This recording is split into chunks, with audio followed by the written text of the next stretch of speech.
আজি আপোনালোকক আমাৰ তামিম ইকবাল ব্লগৰ জৰিয়তে এটি ভাল খবৰ দিব বিচাৰিছোঁ।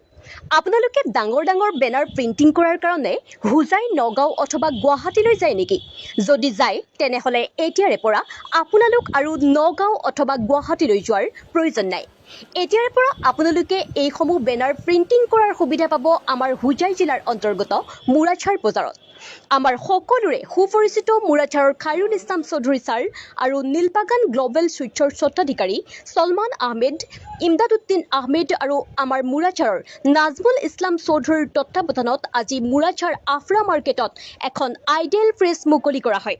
তেখেতসকলৰ এই পদক্ষেপ দেখি হোজাই জিলাবাসী নথৈ আনন্দিত হৈছে আৰু লগতে তেখেতসকলক ধন্যবাদ ও কৃতজ্ঞতাও জ্ঞাপন কৰিছে। এই আইডিয়েল প্ৰেছখন মুকলি কৰাত উপস্থিত থাকে অসম সংখ্যালঘু উন্নয়ন বৰ্ডৰ অধ্যক্ষ হাবিব মহম্মদ চৌধুৰীৰ লগতে উপস্থিত থাকে হোজাই হাম হস্পিটেলৰ ছিনিয়ৰ ডক্টৰ আল হেলাল চৌধুৰী চাহাব আৰু এই অঞ্চলৰ বিশিষ্ট গণ্যমান্য লোকসকল।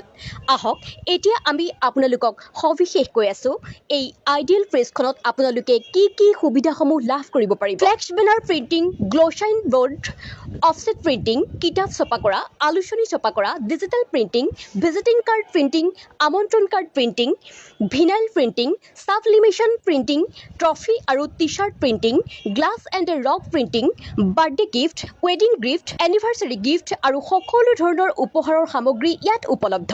যদি আপোনালোকে এইসমূহ প্ৰিণ্টিং কৰিব বিচাৰে তেন্তে মুৰাচাৰৰ এই আইডিয়েল প্ৰেছখনত আহক আৰু লগতে ভিডিঅ'টো এটা শ্বেয়াৰ কৰি সকলো মানুহৰ আগত বিয়পাই দিয়ক, যাতে সকলো মানুহে এই আইডিয়েল প্ৰেছখনৰ বিষয়ে জানিব পাৰে।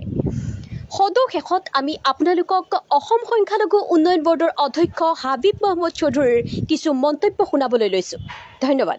যেতিয়া গোটেই অসমত বা ভাৰতবৰ্ষত চাকৰিৰ কাৰণে চাকৰি বিচাৰি ঘূৰি ফুৰি আছে, সেই সময়ত আমাৰ মুৰাচাৰৰ ইউথ নজমুল আৰু তেওঁৰ ভাতৃসকলে মিলি এখন আইডিয়েল প্ৰেছ আপোনাৰ খুলিছে। গতিকে ইয়াতকৈ ডাঙৰ কি হ'ব পাৰে যে আমি সকলোৱে যদি এনেকুৱা তেওঁলোকৰ নিচিনা নিজে নিজে এটা বস্তু যদি আমি খুলি লওঁ, প্ৰেছ হওক বা বিভিন্ন কাম যদি আমি এণ্টাৰপ্ৰেনাৰ হওঁ, গতিকে এই প্ৰেছৰ লগত খালি প্ৰেছ এটা নহয়, তাৰ লগত বহুত মানুহৰ ঠাই সুবিধা, চাকৰি পাব, কৰ্মস্থান হ'ব। গতিকে মই তেওঁলোকৰ অন্তৰৰ পৰা শুভেচ্ছা জ্ঞাপন কৰিছোঁ যে আল্লাই তেওঁলোকক বহুত সফল কৰক, লগতে তেওঁলোকৰ যে এই নিবনুৱা মানুহক চাকৰিও তেওঁলোকে দিব পৰা হৈছে, এইটো কাৰণে মই ধন্যবাদ জ্ঞাপন কৰিছোঁ। মই নজমুল ভাই আৰু তেওঁৰ ফেমিলিক ধন্যবাদ জ্ঞাপন কৰিছোঁ আৰু মই অনুৰোধ কৰিছোঁ এনেকৈ আমাৰ ইউথ আগুৱাই আহক। মুৰাচাৰৰ ঠাইৰ নিচিনা এটা ঠাইত এটা ধুনীয়া এটা সুন্দৰ পৰিৱেশ আৰু এটা প্ৰেছ হৈছে।